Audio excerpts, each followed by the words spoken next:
Bueno, buenos días de nuevo a todos. Que el Señor bendiga este tiempo, como por supuesto toda la reunión, y pueda enriquecer nuestro corazón, alimentar nuestras almas con su bendita palabra. Por supuesto, también saludamos y agradecemos, la fidelidad a aquellos que se congregan y se reúnen con nosotros pues a través de una forma, como digo, telemática. Pues también nuestro más sincero abrazo, nuestro recuerdo, nuestro cariño, esperando en el Señor pues tiempos más favorables para poder volver a congregarnos juntos. Como fuere, agradecemos al Señor la oportunidad de congregarnos y de exponer su palabra. Me gustaría que me acompañarais al capítulo 16 de Lucas. Y he estado pensando en esta semana, en medio de todas las circunstancias donde estamos viviendo, que necesito un extra de sabiduría de Dios, que necesito estorbar menos al Espíritu Santo en mi propia vida con mis propias ideas terrenas para poder unirme al trabajo juntamente con mis hermanos para el desempeño del propósito por el cual la Iglesia está en este mundo. Las Navidades han sido muy abiertas en medio de esta pandemia donde estamos viviendo. Y esa abertura en la que confiamos en las personas, pensando que razonablemente la gente se va a comportar como es debido, es una auténtica quimera. ¿Sí? No es posible. Todos sabíamos y todos sabemos que a partir de ahora los casos se van a incrementar y vamos a vivir en un tiempo duro y complicado relativo a la pandemia, al contagio de lo que es el COVID-19. Esto evidentemente va a llevarnos a restricciones y, como digo, a situaciones en las que vamos a necesitar sabiduría para poder vivir. Pero por otro lado estamos viendo, curiosamente, lo que ha ocurrido esta semana con este temporal llamado Filomena. Yo tengo una tía que se llama Filomena. No es griega, es de Lugo, es gallega. Es muy curioso, me llamó mucho la atención cuando estaba viendo Madrid con la nevada histórica, ¿no? Pero sin embargo, si algún ruso estuviera viendo la manera de funcionar de los equipos de emergencias de Madrid, estaría riéndose. Porque lo que estábamos viendo eran personas con escobas, con palas, ante situaciones de 20 y 40 centímetros de nieve. En Rusia, en Moscú, las máquinas quitanieves trabajan a 70 kilómetros a la hora. O sea, Madrid estaría en 2 o 3 días totalmente limpia. Lo que ahora mismo es un auténtico caos. Se hablaba de 200 personas, de 200 eficientes en una capital como Madrid que estaban trabajando para esta labor, lo cual es irrisorio. Lo que tenemos que entender es que Dios está encargándose de demostrar lo incapaz que el ser humano es para poder manejar los asuntos a los cuales no estamos acostumbrados. Esto es lo que está viniendo sobre el mundo. El hombre va a ser totalmente desbordado y Dios va a traer un tiempo de favor y de gracia para que realmente el Evangelio pueda ser predicado, pero tiene que ser predicado por personas que realmente andan con la sabiduría divina, que están comprendiendo los tiempos, que están apartando tiempo para orar con el Señor, para tomar tiempo de reflexión con el Señor. Una cosa fundamental es que si tú lees la Biblia y no oras, no te sirve absolutamente para nada.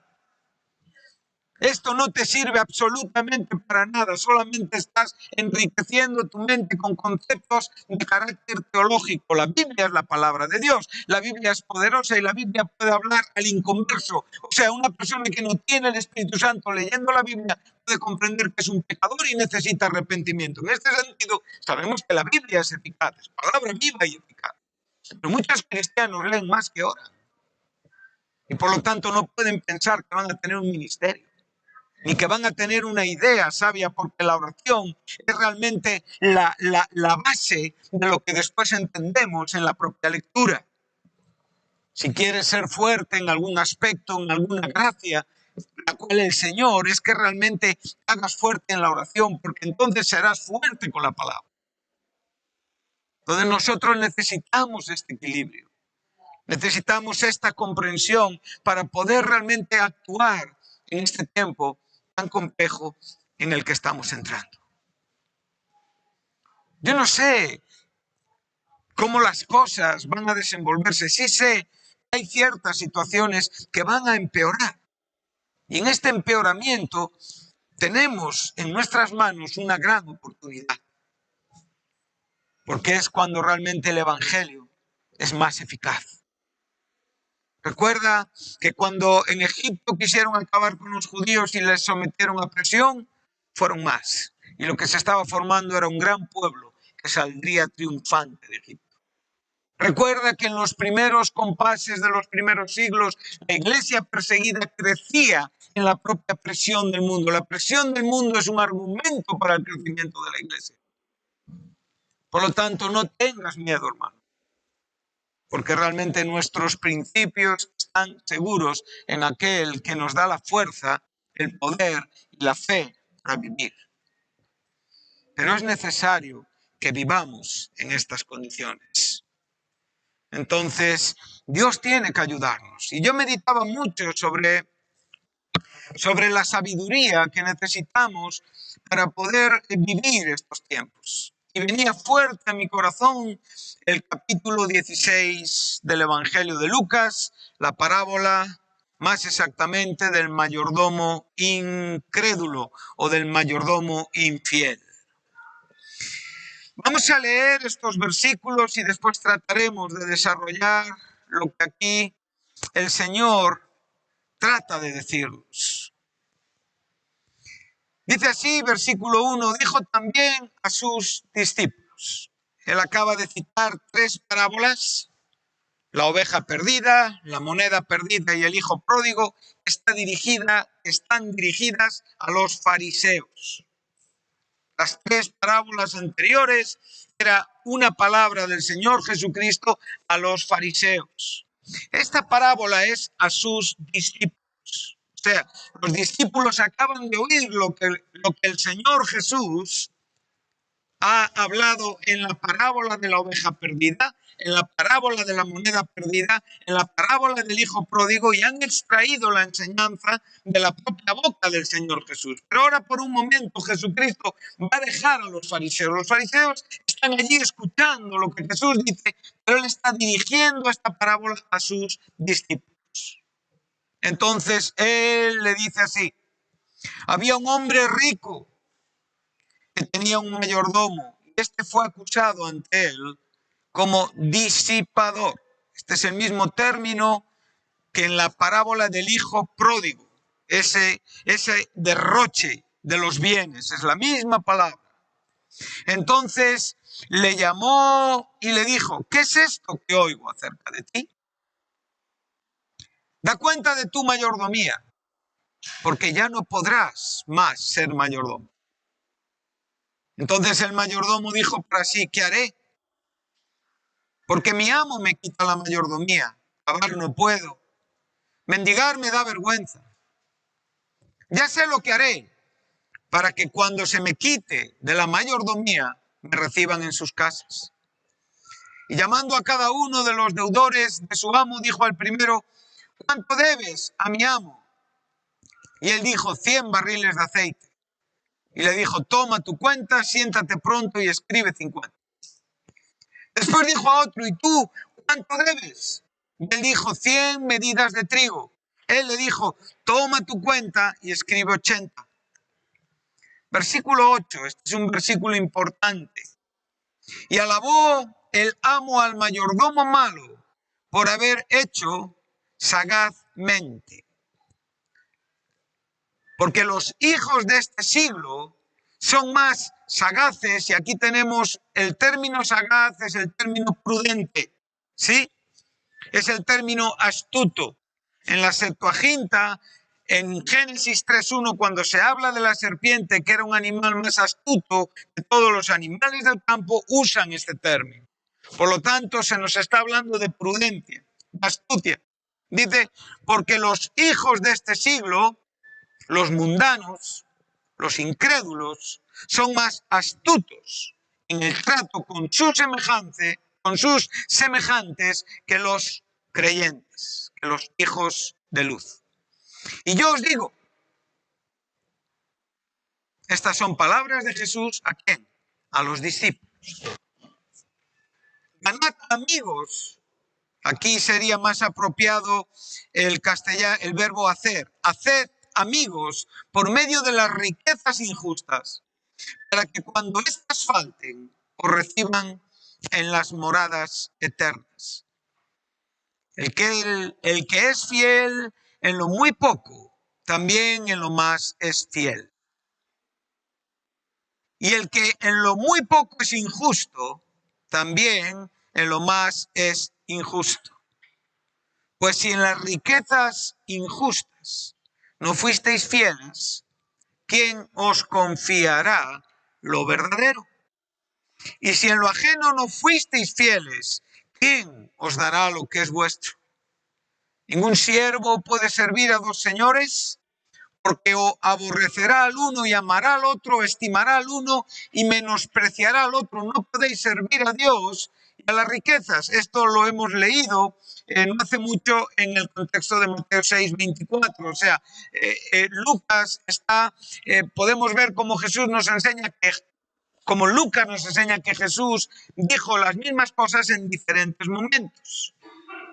Esto lo dijo en el Sermón del Monte, esto lo dijo en este contexto. Está hablando de esa dualidad, de esa división que está en muchos de los corazones de los creyentes. Y oían también todas estas cosas los fariseos, que eran ávaros, y se burlaban de él. O sea, ellos estaban ahí activos. Entonces les dijo, vosotros sois los que os justificáis a vosotros mismos delante de los hombres, mas Dios conoce vuestros corazones, porque lo que los hombres tienen por sublime delante de Dios es abominación.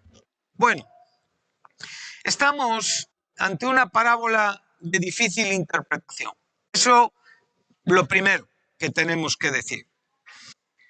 Lo segundo importante que tenemos que decir es que hay ciertos aspectos de la Biblia que igual nunca en esta vida seremos capaces de desanudar con una interpretación segura.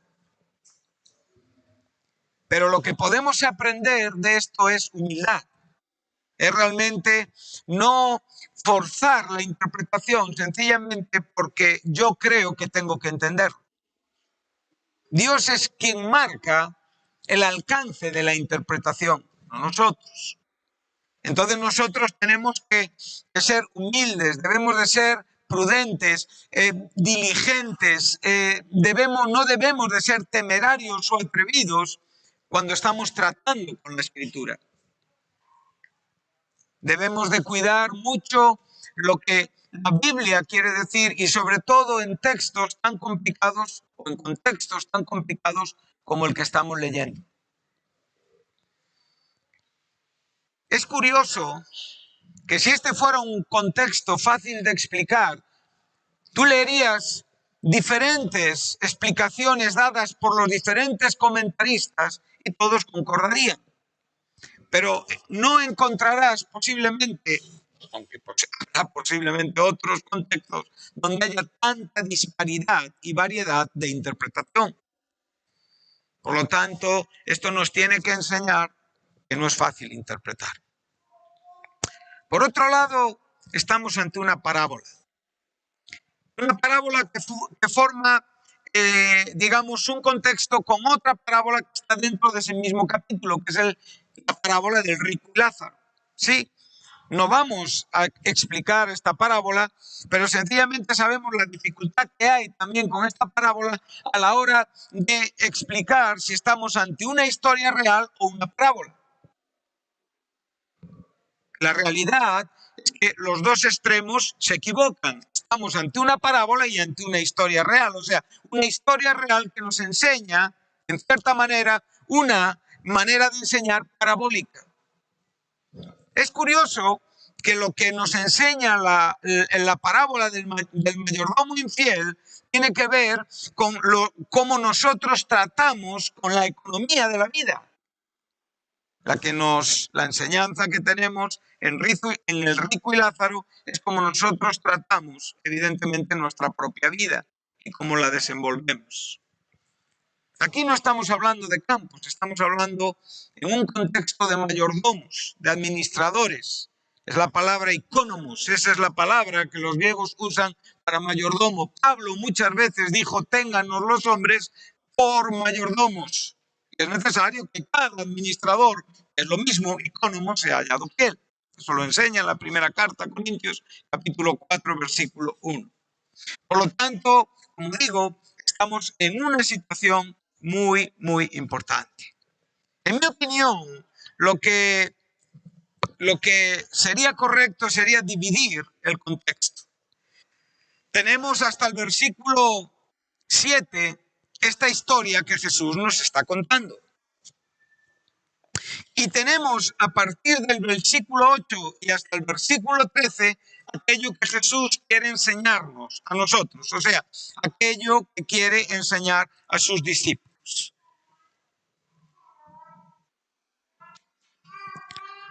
Un asunto fundamental que tenemos que aprender, y sería en una manera general, yo he puesto aquí dos conceptos, dos maneras correctas de tratar con esta parábola y después digamos un pequeño resumen de 3 lecciones importantes.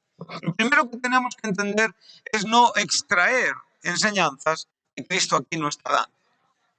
Y es una parábola, como digo, tremendamente fácil de malinterpretar. Aquí en ningún momento se está enseñando a la gente que el fin justifica los medios. Olvídate. Nunca el Señor Jesucristo enseñaría esto. Aquí tampoco se nos está enseñando que tenemos que ser como este mayordomo en ninguna de sus maneras prácticas en la vida. Ya que, como bien lo califica el Señor, es un mayordomo malo. Por lo tanto, nunca un cristiano puede ser un administrador malo. No puede tener este adjetivo calificativo, ¿sí? La palabra malo es adikios, quiere decir injusto. Es alguien exento de justicia. Entonces, ya tenemos claro que el primer asunto no es extraer, en cierta manera, lo que Cristo no nos quiere enseñar. Entonces, nada de lo que este hombre hace en el sentido de la forma en la que él practica y trata los negocios de su amo, evidentemente debe de ser imitado por los cristianos. Otro asunto importante es el peligro de la alegorización. Ya en esta historia, interpretar quién es el mayordomo, quién es el amo, quiénes realmente son aquellos hombres con los que él salda cuentas y rebaja sus deudas, es un riesgo. Podemos incurrir en auténticas barbaridades. Y por lo tanto, en mi opinión, y esta es mi opinión, es que aquí se trata de una historia que no tiene ningún tipo de alegorización en los personajes que aquí se nos están presentando. Sencillamente se nos está hablando de un amo que no es el Señor Jesús. Se nos está hablando de un administrador que evidentemente no somos los cristianos. Y evidentemente se nos está hablando de personas que deben a este amo, que no tienen que ver ni con fariseos, ni tienen que ver con publicanos, ni tienen que ver con absolutamente nadie. Aunque dentro del contexto histórico donde Jesús vivía, sabíamos que había fariseos, republicanos, etcétera, etcétera, etcétera. Entonces nosotros debemos de evitar, en mi opinión, el tratar de alegorizar. Entonces, si algo tenemos que extraer de lo que aquí este mayordomo malo hizo, es tener una previsión de futuro. Esto es importante. Esta es la clave de la historia. O sea, realmente lo que aquí se nos está tratando de decir es que, primero, proveer para el futuro es sabio, utilizar tus riquezas correctamente es sabio, y debemos de ser fieles en lo poco. Estos serían, en mi opinión, las 3 lecciones que Cristo quiere darnos. ¿Sí? Entonces, no vamos a alegorizar indiscriminadamente y en una forma arriesgada que puede llevarnos a equivocaciones, y lo único que trataremos de entender es que aquí la alabanza que el Señor de este siervo dio es lo que después Jesucristo trata de aplicar a sus discípulos, pero en la vida cristiana. Esta es nuestra lección. Bien, amén. Entonces lo que estamos viendo es que este mayordomo de repente se encontró que su mala administración fue descubierta. ¿Sí? Esto es un asunto importante. Él campeaba a sus anchas en la administración de la confianza de su amo y estaba disipando por completo los bienes de otros. Bueno, esto es algo que debemos de aprender muy profundamente, ¿sí? Si queremos conducirnos correctamente en la iglesia, en la casa de Dios, hay un principio fundamental que se nos enseña en el capítulo 7 de Mateo, en el versículo 12, que es que hagas con los demás en la misma forma que te gustaría que hicieran contigo. Aquí tenemos uno de los principales errores que hacen que muchos cristianos no maduren, no crezcan, realmente no vivan en esa felicidad. O sea, nosotros no estamos dirigidos a personas que claramente identificamos como el objeto de nuestro amor. Para nosotros el prójimo son todos los seres humanos, menos yo. Amén. Son todos, los conocidos y los desconocidos, los creyentes y los incrédulos. Mi conducta hacia ellos siempre tiene que ser una conducta cristiana. Yo soy cristiano en la iglesia y soy cristiano en el desarrollo de mi vida, soy cristiano en la administración de mi dinero y soy cristiano en mis negocios. Muchas de las cosas por las cuales los cristianos tienen que avergonzarse es por la división de la propia economía. Cuando yo tengo una sola economía en mi propio corazón y la trato con el mismo cuidado, independientemente que sea directamente mi bolsillo o el bolsillo de otro, yo estoy teniendo una actitud cristiana. Si no me duele que tú gastes, si me duele lo que es mío, me tiene que doler lo que es tuyo. Y si no hago esto cristianamente, estoy en una línea por debajo de lo que la Biblia enseña. No paso el examen bíblico. No se trata de acumular teología, no se trata de tener una vida de servicio. Este señor tenía una vida de servicio, y no voy a actuar alegóricamente, sencillamente podemos ver en él que no hay que ser infieles y que no trató a su amo con agradecimiento. Al contrario, lo trató con mucho desagradecimiento. O sea, era una persona muy ingrata, poco honrada y egoísta. Nosotros tenemos que tratar de ver en nuestra vida estos principios, cómo tratamos los bienes de otros, cómo tratamos aquello que se nos está confiando. Sufrimos igual que por lo nuestro. Estamos hablando de cristianismo. Amén. El propio Señor Jesús nos va a dar una lección de cristianismo usando esta historia. O sea, la historia que Jesús usa es esta. Y nos enseña cómo realmente te importa bien poco el agujero económico que está haciendo en la empresa de aquel que le dio trabajo.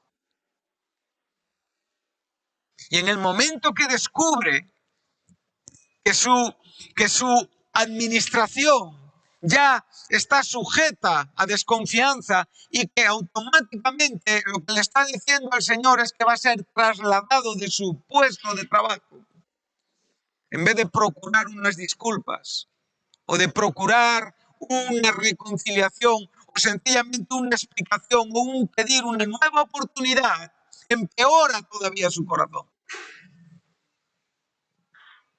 Para que podamos ver cómo es el carácter humano.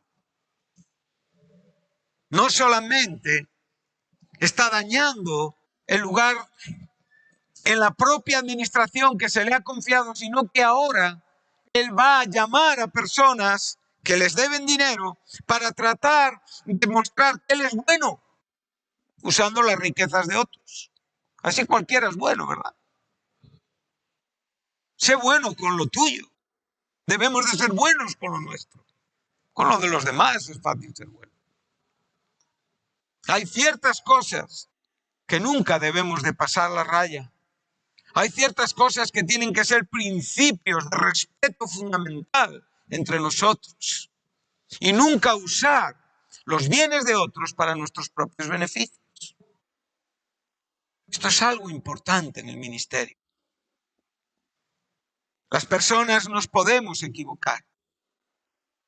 En la medida en la que tenemos responsabilidad, a veces no acertamos, no tenemos las mejores ideas, pero nunca se nos puede acusar de malgastar lo de otros.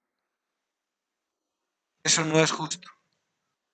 Esto implica tu tiempo, tu día, tu trabajo, tu administración, tu ministerio en la iglesia. Cada día tú tienes que pasar el examen bíblico. Claro, que es la gracia de Dios la que nos permite sostenernos, la que nos permite estar en pie. Claro que por gracia de Dios hay muchos errores que realmente no nos computan, no nos resultan en un castigo, ¿verdad? Claro que sí, yo sé estas cosas. Pero David también las sabía y enseñaba claramente que él quería ser librado de aquellos errores que él no conocía. ¿Quién conocerá sus propios errores? Líbrame de aquellos que yo no conozco, porque entonces serán gratos los dichos de mi boca. O sea, lo que venimos a decir en un lenguaje hebreo, con un carácter semítico, poético, viene a decirte, será agradable mi vida. Cada día, recuerda, tenemos que pasar el examen de la Biblia. La oración y la palabra. La religión es muy superficial. La religión siempre te mantiene en un lugar donde tú no tienes necesidad y los demás casi siempre son la dificultad para que tú no hagas lo que tienes que hacer. Ese es el religioso. El cristiano sencillamente se debe a su prójimo. Eso está implícito. Cuando le preguntaron a Jesús cuál era el principal y más grande mandamiento, Jesucristo lo dejó bien claro. El primero y más grande mandamiento es amar a Dios con todas nuestras fuerzas, con toda nuestra alma, con todo nuestro corazón, con toda nuestra mente. Y el segundo es semejante al primero, amar a tu prójimo como a ti mismo. O sea, el segundo es la consecuencia inequívoca y clara de que realmente tú eres un cristiano.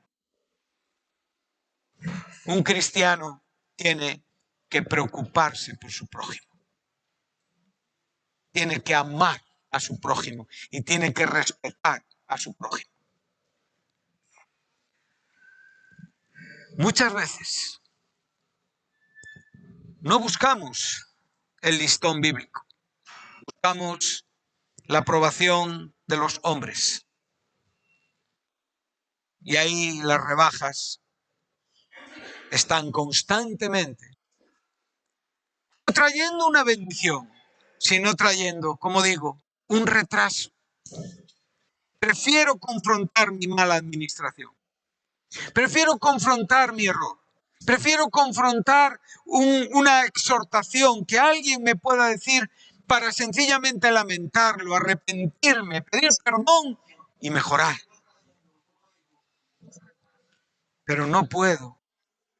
Una vez que y aquí sí que usaremos un refrán español, o creo que es español, que se me ha visto el plumero. Sí, cuando se nos ve el plumero, ¿qué hacemos? Ahí hay una clave importante. Entonces, en ese momento, él trató de ganar amigos. ¿Para qué? Para que cuando le echaran de la empresa donde él trabajara, hubiera quien le recogiera. Esto es la astucia del mayordomo malo. O sea, preparó su vida para evidentemente no sufrir la consecuencia de sus maldades. Sus maldades le acompañaron en la preparación de su vida. ¿Cómo nos vamos a parecer a este señor? Imposible. No hay nada que aprender de él. Pero sí hay mucho que aprender de nosotros, porque nosotros a veces también nos comportamos así. Aseguramos, como digo, el futuro, porque en el fondo nuestra fe en Jesucristo no está tan firme y tan clara como debería de ser. Entonces necesitamos negociar. Y en esos negocios, pues garantizamos que en el momento en el que el jefe, el señor, le diga, abandona tu empresa, entonces él ya quería tener un sitio donde ir. ¿Cuánto cuidamos nuestra vida, verdad? ¿Verdad que sí? Para nosotros, los mejores cuidados. Para nuestras pieles, los mejores cosméticos. Para nuestro futuro, las mejores provisiones del Señor. La providencia divina siempre tiene que ser buena conmigo. Pero ¿cuánto deseamos para los demás lo mismo que deseamos para nosotros? Sería una buena pregunta en esta mañana.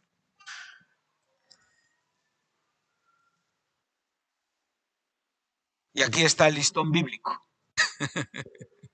Aquí tenemos el examen bíblico. Lo que tú harías por otros.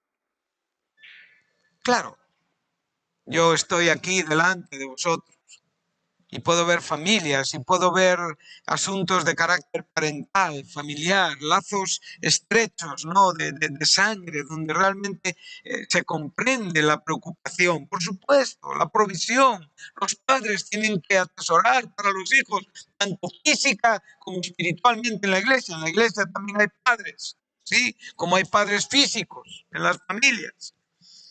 Pero estamos hablando de otra cosa. Estamos hablando de que realmente tu preocupación por los demás está marcando tu carácter cristiano.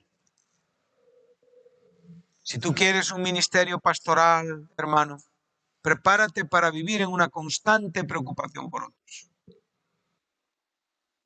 Muchas veces olvidado de ti, a veces fallando en tus propios deberes para los tuyos. Y eso es lo que hay en un ministerio.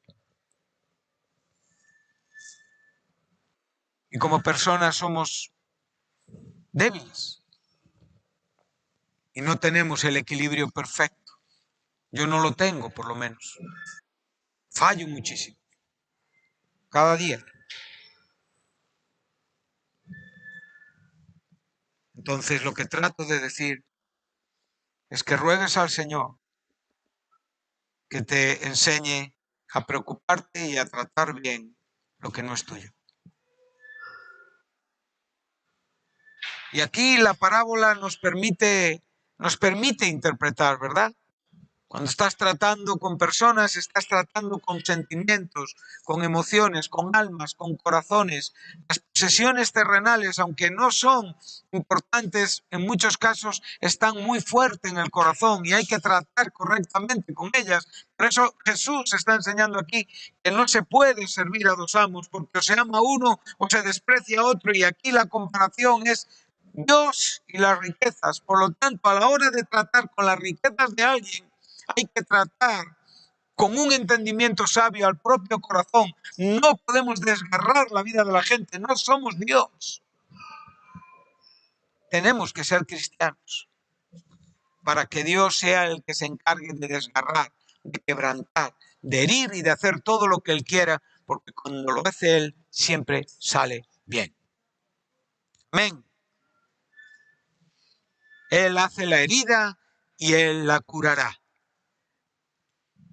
Fieles son las heridas del que te ama, pero inoportunos los besos del que te aborrece.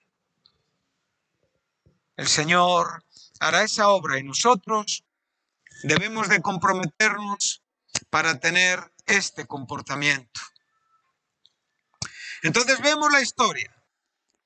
Y es justo en el versículo 8 donde comienza nuestra propia enseñanza.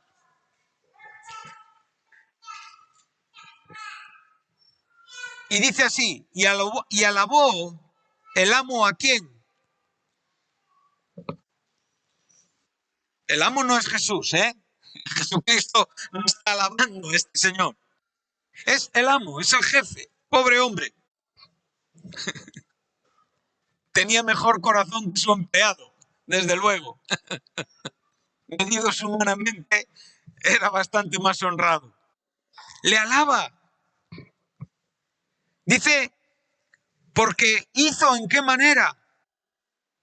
Sagazmente, astutamente, prudentemente, en el sentido bueno. No hablamos de astucia mala, la astucia mala es la del hombre. A nosotros se nos está instando a tener una astucia, una prudencia buena. Dice, porque los hijos de este siglo son más sagaces en el trato con sus semejantes que los hijos de luz. Entonces nosotros ahora tenemos que llevar hacia nuestra vida la aplicación, o sea, el corazón de la enseñanza. ¿Qué alabamos en el mayordomo malo? ¿Qué alabamos en el mayordomo injusto? Su previsión del futuro. ¿Sí? O sea, sencillamente el saber que lo que tenía se acababa y procuró tener para cuando no tuviera. Esta es la gran enseñanza. Ahora, aquí es donde cada uno de nosotros tenemos que realmente pensar por qué y para qué vivimos. ¿Cuáles son realmente nuestras prioridades? ¿Cuál es el objeto principal de nuestra vida? Y si somos realmente conscientes con la temporalidad de nuestra existencia. Esto no es fácil. Este hombre perdía una casa, pero se aseguró otra. Nosotros, en cierta manera, estamos acabando una casa. Me acompañáis a la segunda carta del apóstol Pablo a los Corintios en el versículo 1, versículo 9 y versículo 10, anótalo ahí. Ahí es donde nosotros vamos a manifestar la comprensión aplicada espiritualmente a lo que aquí se nos está enseñando también.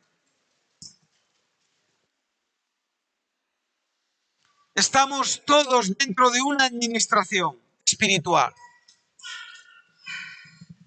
Y a la vez hay una vida que se está acabando. Hay una casa que se está, como digo, gastando, envejeciendo. Hay un tabernáculo que realmente está pasando en tu vida. Ese tabernáculo es tu cuerpo, tu vida aquí en la tierra.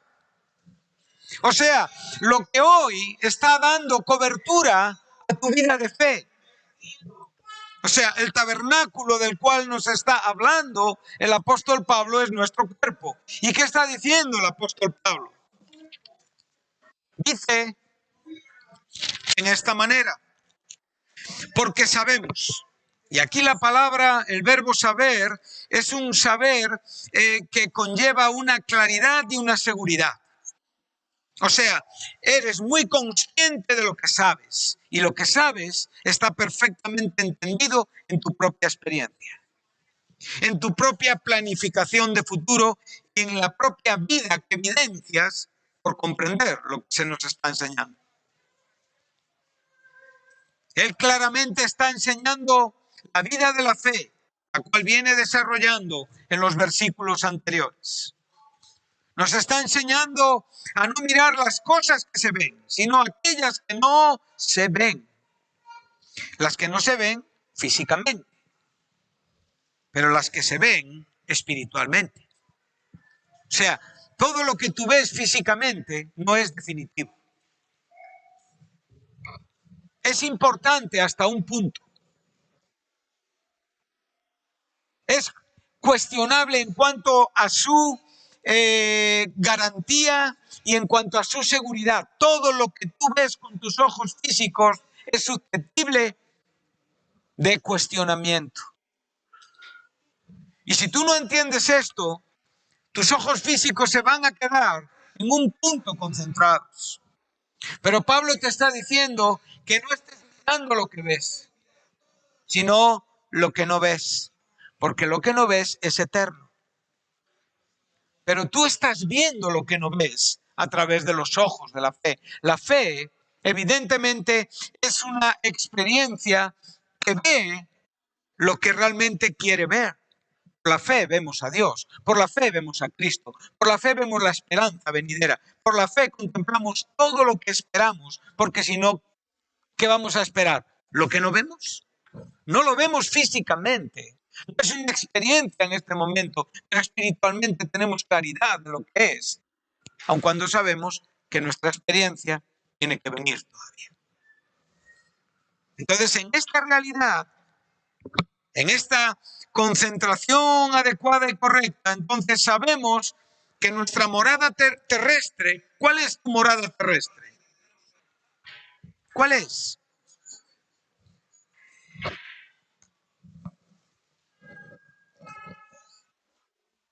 ¿Cuál es? Tu cuerpo. Este tabernáculo es tu cuerpo, del cual muchos se sienten orgullosísimos. El cual tratan como si se tratara de Dios mismo. Quiero decirte que cada decena de años, a partir de los 30 años, empiezas a perder músculo.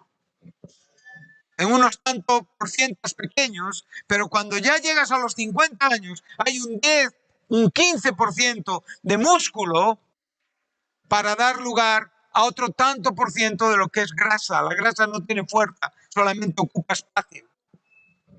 Y ante esto tú no puedes hacer nada. No te creas las mentiras que ven tus ojos. Tu belleza es temporal.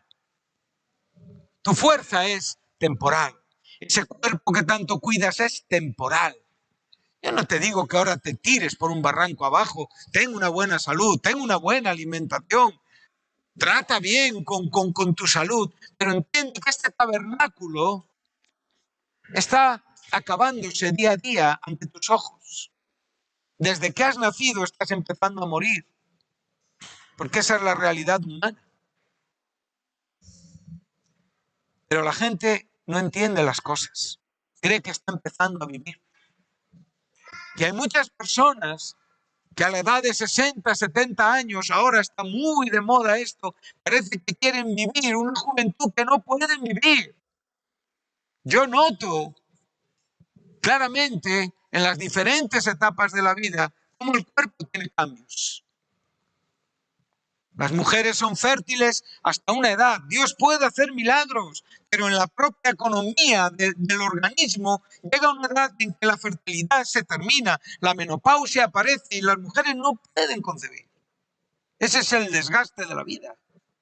Ese es el tabernáculo que se está deshaciendo.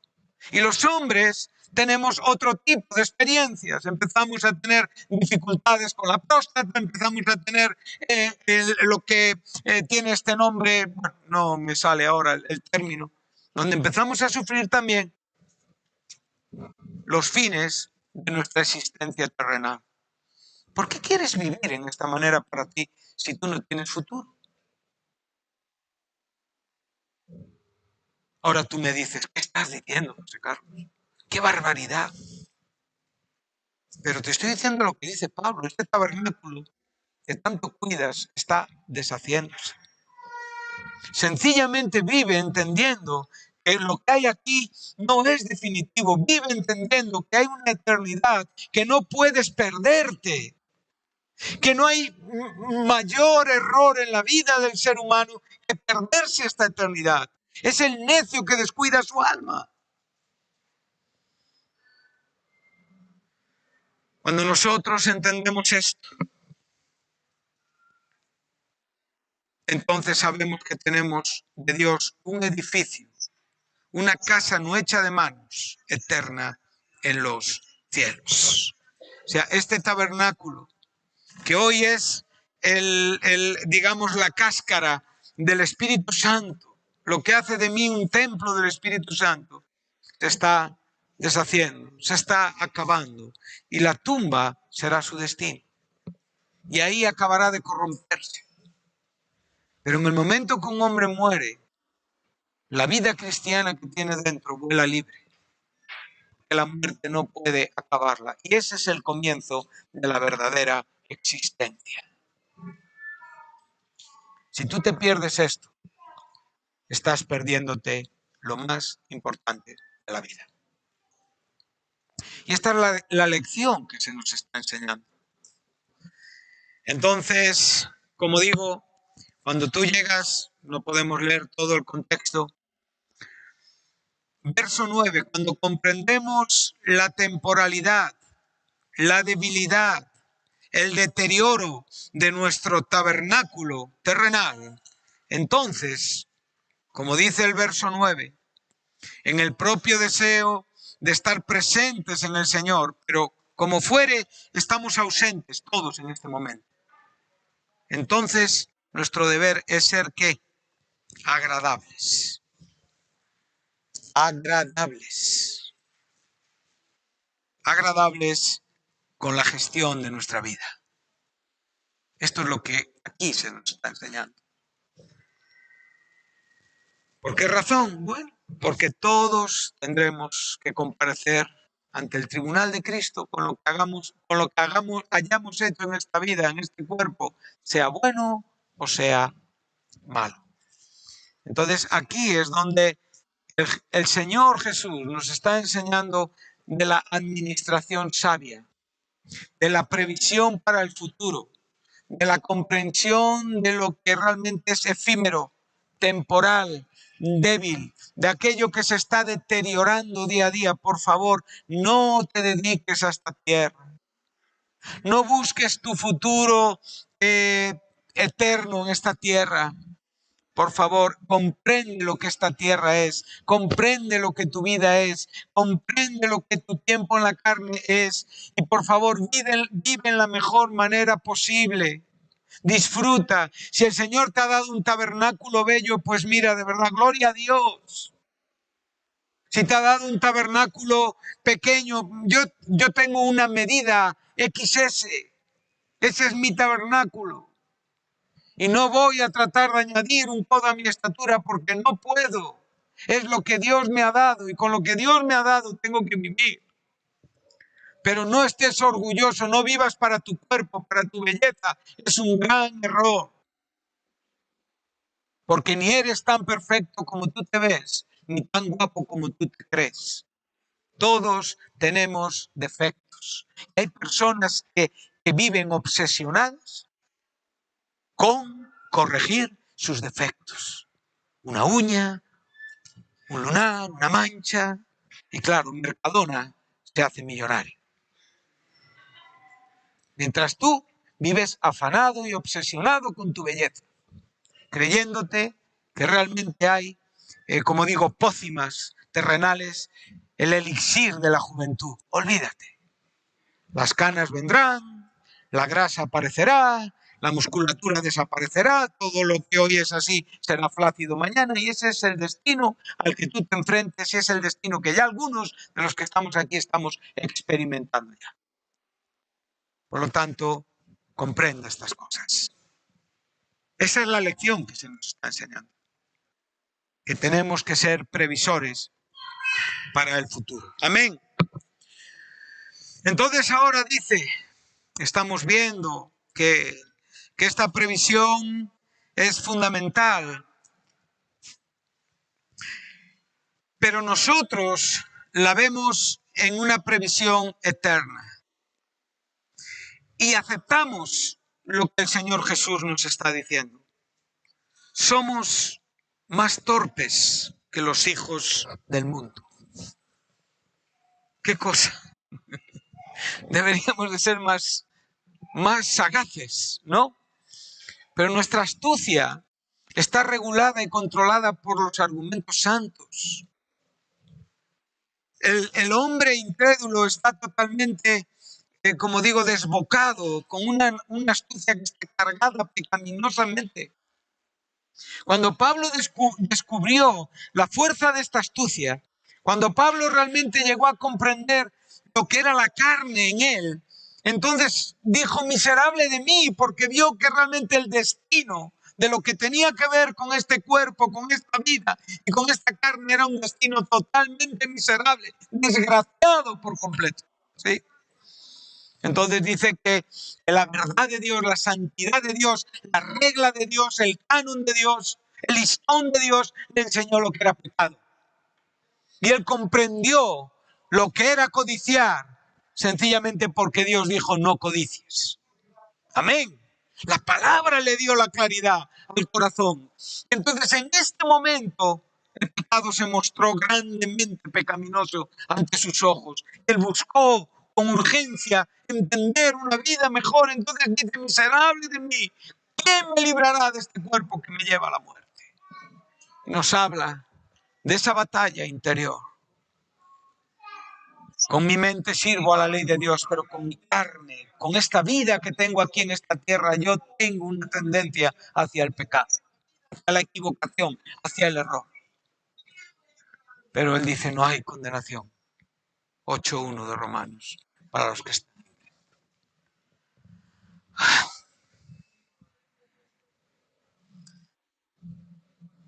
No quiero músculos. No quiero 1,90. No quiero ojos azules, no quiero ser rubio, no quiero ser guapo, no quiero pasar por la calle y que todos se queden así. Quiero sencillamente conformarme a lo que tengo, a lo que soy. Pero sé que en mi corazón, dentro de mí, hay una existencia que está destinada a la eternidad. Y en esta condición, yo comprendo que mi sagacidad es santa, que mi prudencia es santa y que todo aquello por lo que yo vivo y todo aquello que yo estoy previendo para mi propia vida tiene que ver con Dios. Mirad lo que dice el Salmo 73. En cuanto a esta previsión, ya vamos acabando, ¿eh? Vamos a leer el Salmo 73. Estuvimos en este Salmo de Asaf el domingo anterior.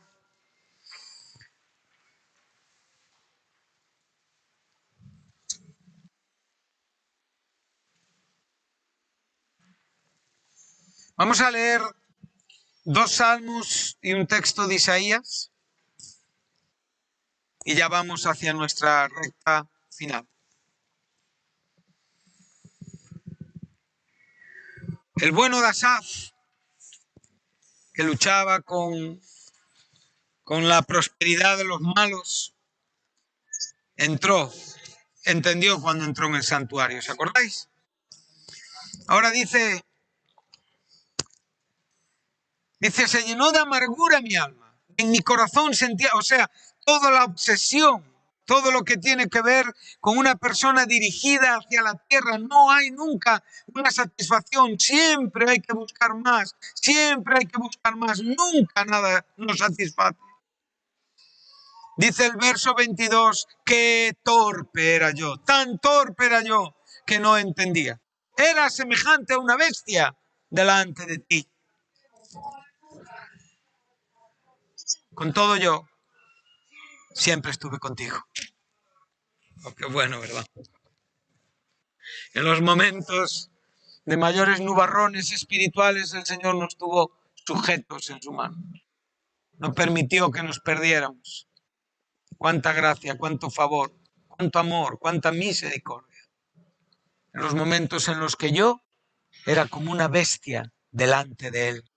En los momentos en los que aquí en la iglesia poco me importó lo que se estaba predicando, los momentos en los que aquí en la iglesia únicamente estaba dirigido hacia mis propios beneficios, mis propios placeres, mis propios gustos, en los momentos en los que la iglesia, mi única obsesión era lo que iba a tener en la vida, lo que me faltaba o lo que no tenía, era torpe delante de Dios. Pero aún así el Señor me seguía sustentando y sujetando. ¿Ves cuánto hace el Señor por ti? ¿Cuánto te quiere? ¿Cuánto te ama? En los momentos de mayor necedad, Él estaba conmigo.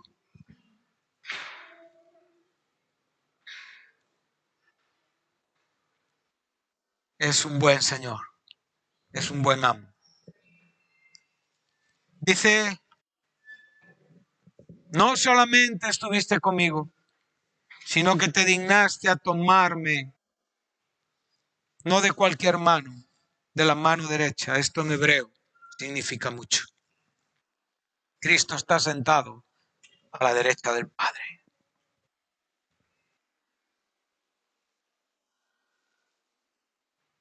Benjamín significa eso, hijo de mi mano derecha. Me has guiado según tu consejo y después me recibirás en la gloria. Ganad amigos para que un día seáis recibidos en las moradas eternas. ¿Qué estás haciendo con tu vida, hermano? ¿Cuáles son tus previsiones para el futuro? ¿Qué esperas encontrar en tu propio plan y propósito? Ten cuidado con los propósitos que te haces tú. Deja que Dios haga tus propósitos. No te olvides. Lo que yo preparo y dispongo puede ser muy mío. Puede ser esto haré. Ya que estas cosas no van como deben, esto haré. Son iniciativas tuyas. Pero recuerda que el Señor está sustentándote, sujetándote con su mano derecha, guiándote para llevarte y recibirte en la gloria.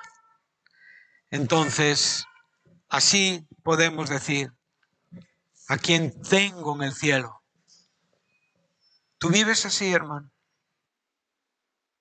Porque esa es la primera parte de la frase, ¿verdad? A quien tengo en el cielo, sino a ti. Y lo demuestro cómo, porque fuera de ti nada deseo en esta tierra.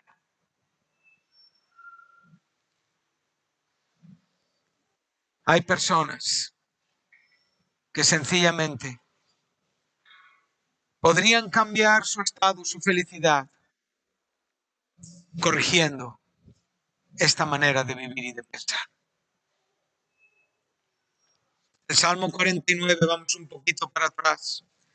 En el verso 15.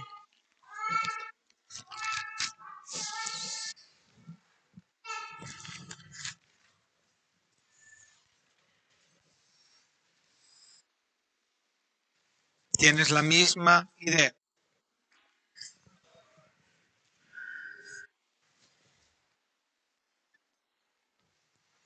Dice así: pero Dios redimirá mi vida del poder del Seol, porque Él me tomará consigo.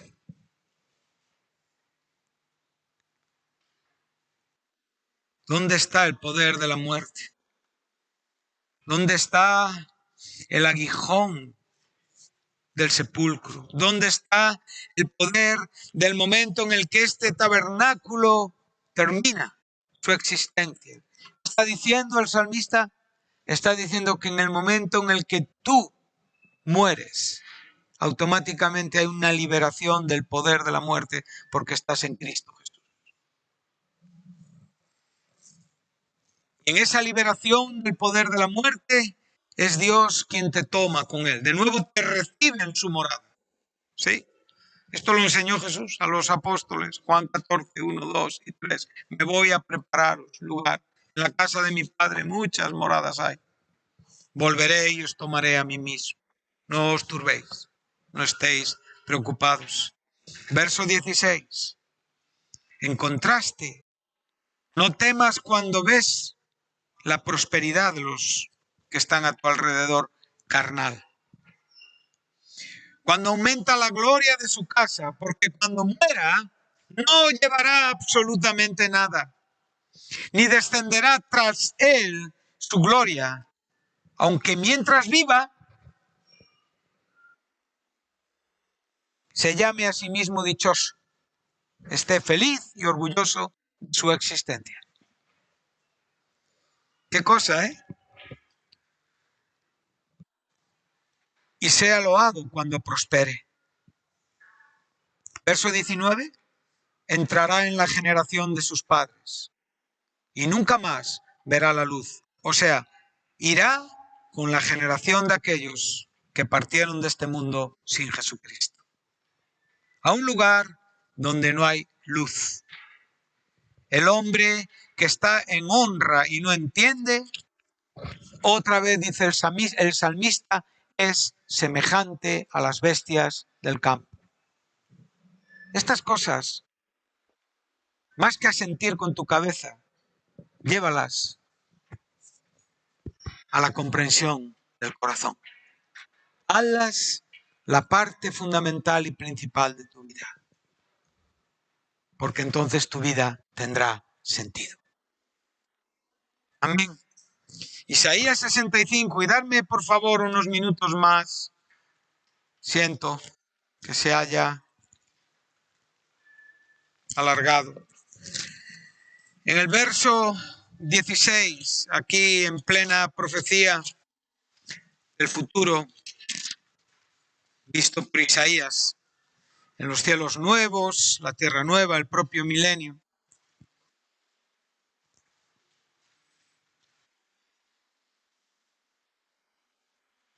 El que se bendijere en la tierra, ¿en quién? En el Dios de la verdad. Este se está bendiciendo correctamente. Y el que jurare en la tierra por el Dios de la verdad, ¿qué? Jurará, porque todas estas angustias primeras serán olvidadas y serán cubiertas de mis ojos. Observa claramente las dos destinaciones. En esta mañana tú estás en una de ellas, hermano. Hermano, perdón. Si eres mi hermano, estás en la que tienes que estar. Si no eres mi hermano, estás en la que no tienes que estar. Estás en el destino de aquellos que están alabándose a sí mismos, procurando el bienestar de sí mismos, evidentemente partirán de este mundo siguiendo a sus generaciones anteriores a un lugar lúgubre, triste, oscuro, donde no hay luz. La única honra que has vivido es la que tú has creído que tenías en esta efímera vida. Si tú estás en Cristo Jesús y estás bendiciéndote en el Dios de la verdad, entonces tu destino es la gloria. Él te recibirá. saldrá a recibirte.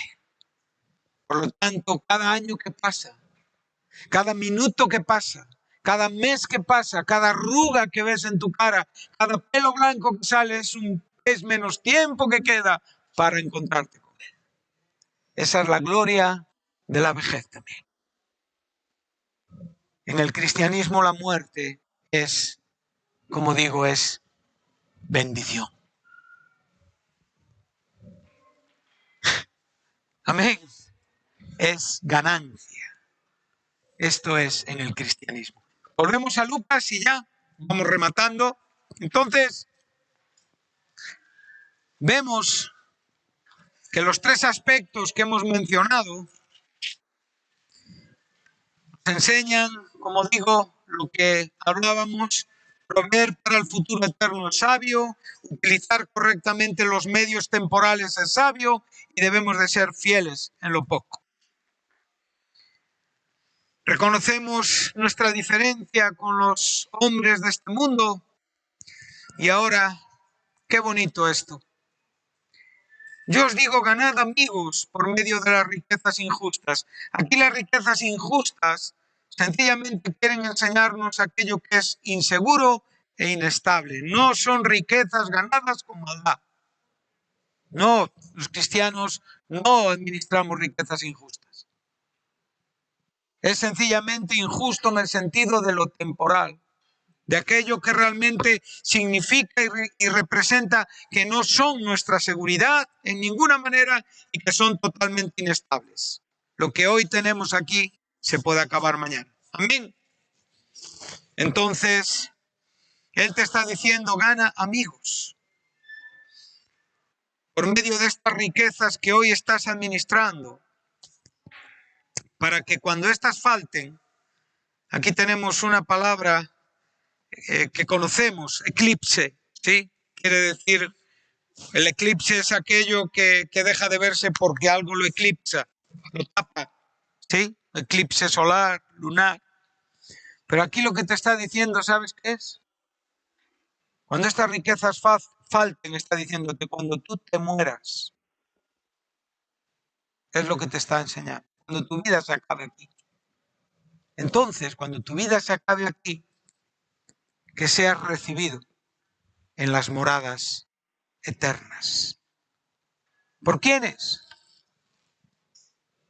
¿Quiénes son los que te reciben en las moradas eternas?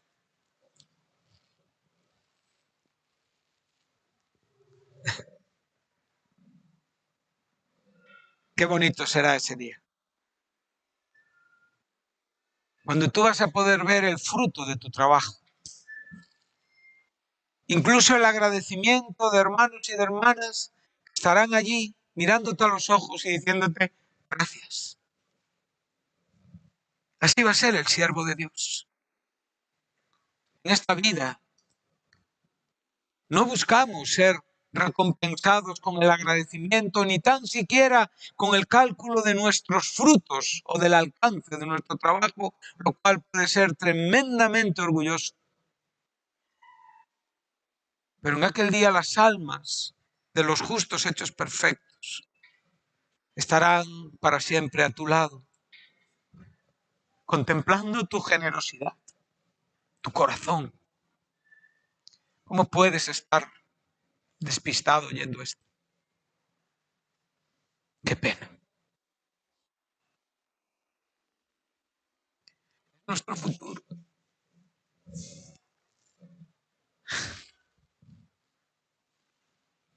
Has administrado tu vida para la gloria de Dios. Has administrado tu economía para la gloria de Dios. Has tratado a los demás como te gustaría que te trataran a ti. Has comportado honrada y honestamente con los demás. Has recibido a veces el justo agradecimiento y en otros casos nadie le ha importado. No importa lo que vivamos aquí en esta tierra. Es lo menos importante. No procuramos. A veces nos alienta ciertas cosas, pero no es esto. Gana amigos. Haz el bien. Ama a tu prójimo. Sirve en la iglesia, dedícate a tu ministerio, no atesores para ti, como bien dice el apóstol Pablo en su primera carta a Timoteo 6:19, dice, dile a los ricos de este siglo que no atesoren las miserias que aquí se corrompen, sino que echen mano de la vida eterna. Al propio Timoteo le dice en el verso 12, echa mano de la vida eterna. Pelea la buena batalla de la fe, es lo único que merece la pena en esta vida. ¿Para qué? Para que un día seas recibido en la gloria. Y allí sentirás el bienestar, la satisfacción de haber vivido para Dios. ¿O cuándo lo vamos a experimentar en su totalidad? Aquí tenemos muchas dificultades, pero allí no va a haber ninguna. Allí habrá merecido la pena, allí vas a entender lo que significa haber servido a Dios.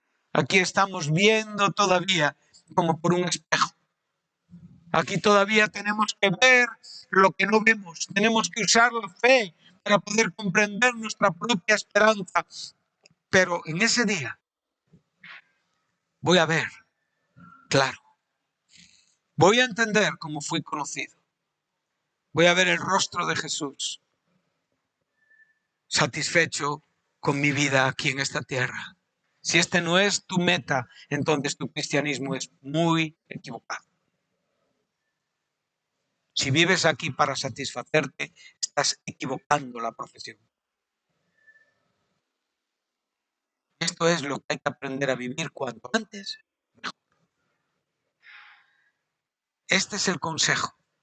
Gana amigos por medio de las riquezas injustas, para que cuando éstas falten, entonces seas recibido por estos amigos en las moradas eternas. El fruto de tu trabajo está allí.